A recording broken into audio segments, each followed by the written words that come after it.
Hello, welcome back to another episode. Don't forget to subscribe and comment below. The episode titled Unwashed and Somewhat Slightly Dazed starts with Faraday, the titular character, in an unwashed and somewhat slightly dazed state. Emerging from a tornado with fresh instructions, our hero sets off to his next stop in Seattle. Meanwhile, Justin Fall's bewildering adventure continues as she unwillingly becomes a part of Faraday's mission. We also get to see scenes where Newton is making decisions on the fly that seem to divide humans and aliens. While others were busy, the CIA is joined in the fray, which they now do. In the latest episode of The Man Who Fell to Earth, there is a lot to unpack.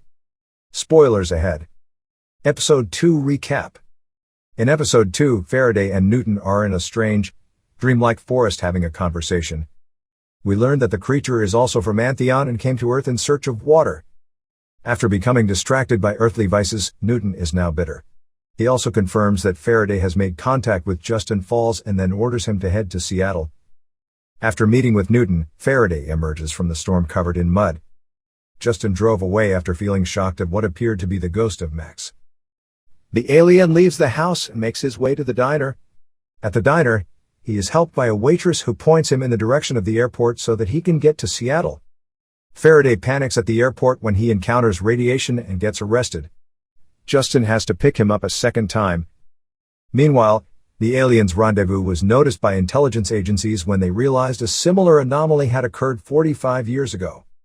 Dr. Gregory Poppel was the only CIA agent who was present during the first-time anomaly, and he now lives in Alaska and is a recluse.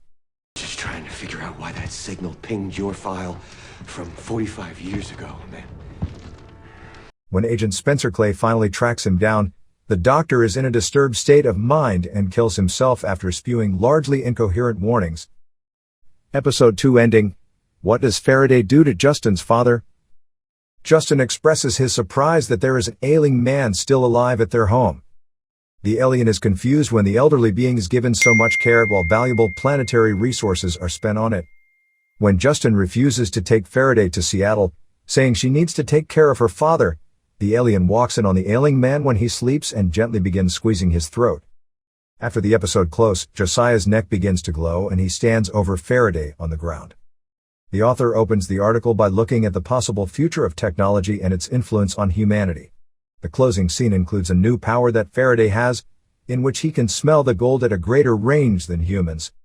The alien touches Josiah, who seems to be cured of the disease. In the closing scenes, the protagonist is now standing straight and regaining control of his hands. Justin is shocked at her father's appearance.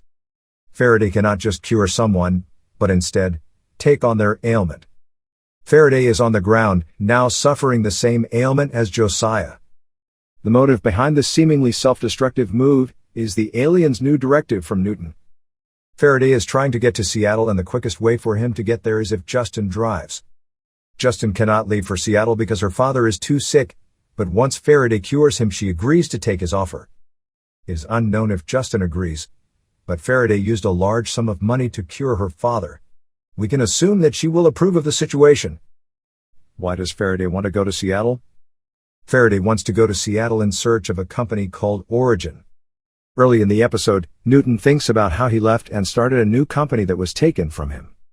When Faraday arrives in Origin, he intends to make things right with Newton. It is unclear what will happen next. The fact that Faraday met with Newton hints at scheming within the alien's home planet. Why does Dr. Gregory Poppel kill himself? Gregory Poppel, a CIA psychiatrist and professor, was present when a tornado similar to Faraday's occurred 45 years ago. Through broken sentences, the doctor reveals to the CIA agent that the first being was caught and tortured by Gregory and his colleagues. He goes into details, saying the interrogators poked the alien's eyes out and turned him psychotic. Shortly after revealing this, Dr. Gregory shoots himself. Dr. Gregory is scared that he will meet the same fate as the alien. He also feels immense guilt and regrets what he did to it, which turned it into a vicious creature. It is seemingly for these two reasons that the doctor kills himself. Also, in case you missed it, the alien that Dr. Gregory tortured all those years ago is most likely Newton. Thanks for watching, comment below, and don't forget to subscribe.